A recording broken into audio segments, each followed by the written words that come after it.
Thank y'all for having me once again this month. Secretary of War 1000, but he had for those he had the Unified Command meeting at GOSEP. He had to leave to make that meeting. He just walked out. Okay. Basically just want to thank him for everything he's done.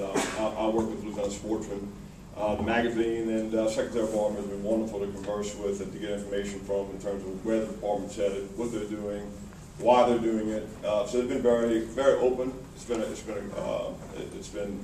good relationship in terms of that back and forth of information. So I really want to commend him and the rest of the department, the guys that we've worked with when we need information. Just a few real brief, because this meeting is long and I haven't eaten since 6 o'clock this morning. I know you guys haven't either. But the recreational fishermen, I'd like for y'all to really make a distinction between who we are, and I'm speaking for recreational fishermen. We're not a charter fisherman. We don't take people out. We don't charge them to come and fish with us. So we don't necessarily, the brand is important to me, obviously, because we Louisiana Sportsman magazine.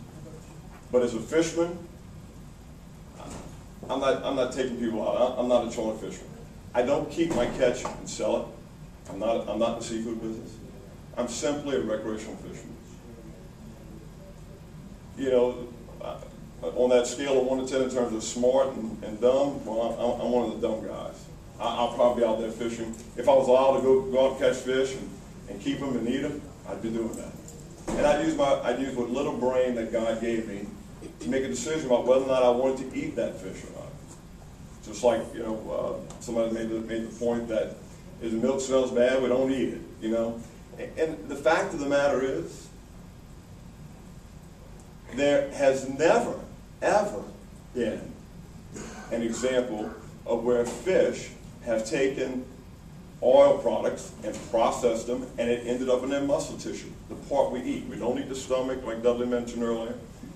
There has never, ever in history been, to anybody's knowledge, we've talked with a lot of biologists, it's in fact, one of the department's biologists has even pointed out that it's practically impossible. They do not retain the oil in their system. They pass them through. Secondly, the next concern we heard, last month we heard Secretary of War, and I appreciate what you're saying. I understand the dilemma he's up against.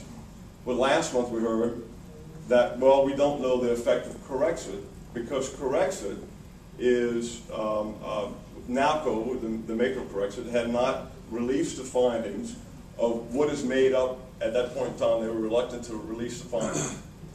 Well, now we know that Corexit will not harm fish or us. We know that. That's proven also. So the next step that we have to go through is at this point now we're saying, okay, well, let's wonder about what's going to happen when oil mixes with Corexit. Well, I guess we could keep on going.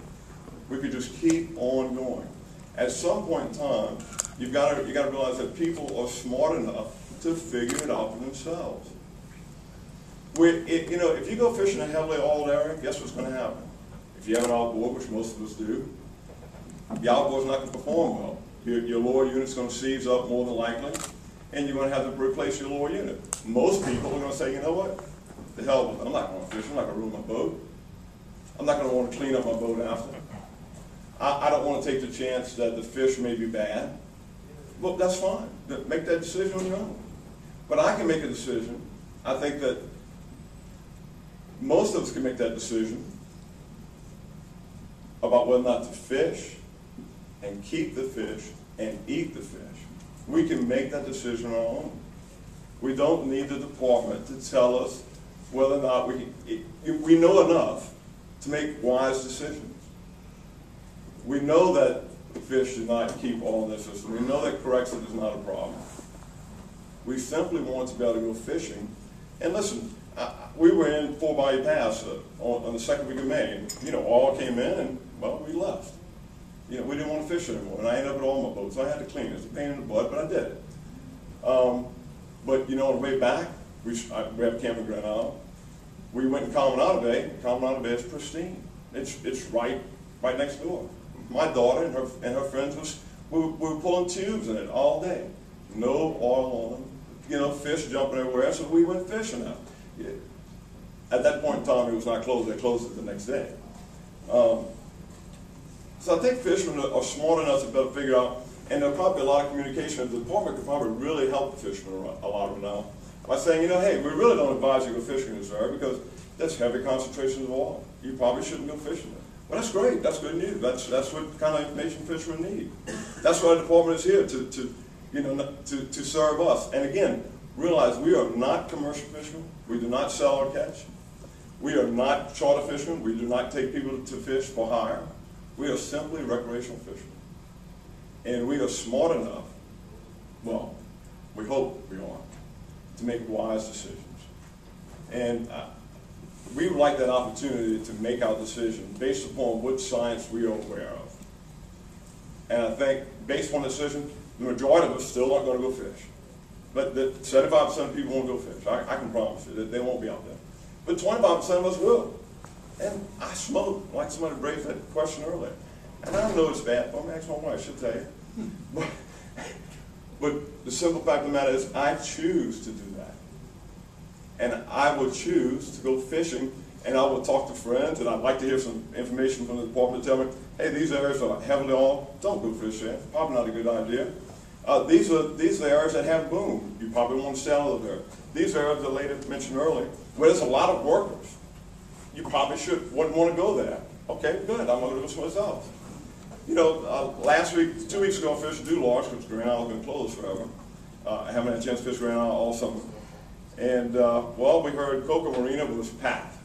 Tons of people that don't go close. Well, we did. We went to Dew Lodge. There was 2 people launching there that day. 2 people. I didn't disturb anybody. The other day, I launched from Lafitte, and I ran up the Barrentire Waterway, and I just wanted to see what it looked like up that way. We fished a little lake and caught some good fish, and thank God for keeping a little lake open. It's one of the few places we can fish today. And, you know, I came upon an area where there was one of the jack-up barges. There was a headquarters, I guess, of the Upper Barrentire Basin. And I said, you know what, this is a lot of stuff going on. I was just thinking, well, let's just turn around and go back. At that point, maybe our Coast Guard guys would be saying, hey, you know, there's going to be a lot of boat traffic here.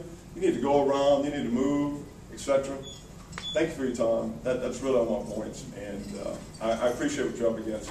But please, let's make our own decisions about fishing and catching fish and keeping those fish. Thank you.